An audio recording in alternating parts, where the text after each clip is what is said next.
And ஆண்கள் அப்படின்னு பார்க்கும்போது எந்த ஆண் ஒரு பெண்ணை சம்மந்தமே இல்லாமல் வந்து புகழ்ந்து பேசுகிறாங்களோ, சம்மந்தமே இல்லாமல் ரொம்ப கேர் பண்ணுறாங்களோ, அவங்கக்கிட்டலாம் கண்டிப்பாக அவேராக இருக்கணும், தள்ளி இருக்கணும்.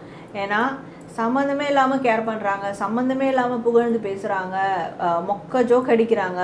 ஒரு விஷயம் வந்து சும்மா சிம்பிளான விஷயம் தான், அதுக்கு ரொம்ப வந்து அவங்க அப்படியே புகழ்ந்து பேசுகிறாங்க அப்படின்னா அந்த ஆண் கண்டிப்பாக இந்த பெண்கிட்ட ஏதோ ஒரு தேவைக்காக தான் இந்த விஷயத்த பண்ணுறாங்க அப்படின்றது கன்ஃபார்ம் பண்ணிக்கலாம். ஸோ அந்த ஆண்கிட்ட இருந்தெல்லாம் தள்ளி இருக்கணும். ஏன்னா பெண்களுடைய வீக்கர் சைடே அதான். நம்மளை யாராவது புகழ மாட்டாங்களா, நம்மளை யாராவது அப்ரிஷியேட் பண்ண மாட்டாங்களா, நம்மளை யாராவது கேர் பண்ண மாட்டாங்களா, பேம்பர் பண்ண மாட்டாங்களா, இப்படின்றது தான் இமோஷ்னலி தேடிக்கிட்டு இருப்போம்.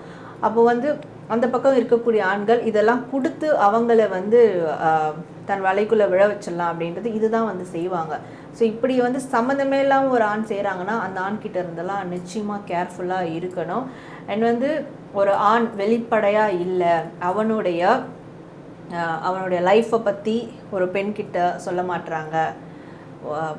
இப்போ நீங்கள் பெண்ணாக இருக்கிறீங்க, நீங்கள் பழகுறீங்க ஒரு ஆண் நபர்கிட்ட, அந்த ஆண் நபர் உங்கள் அளவுக்கு உண்மையாக இல்லை, எல்லா விஷயத்தையும் உங்ககிட்ட ஷேர் பண்ணல, அவங்களோட பேக்ரவுண்ட் என்னன்னு தெரியாது, பர்சனல் லைஃப் என்னன்னு தெரியாது, எல்லாமே ஒரு மிஸ்ட்ரியாக இருக்குது அப்படின்னா அந்த ஆண் நபர்கிட்ட இருந்து கண்டிப்பாக தள்ளி இருக்கணும்.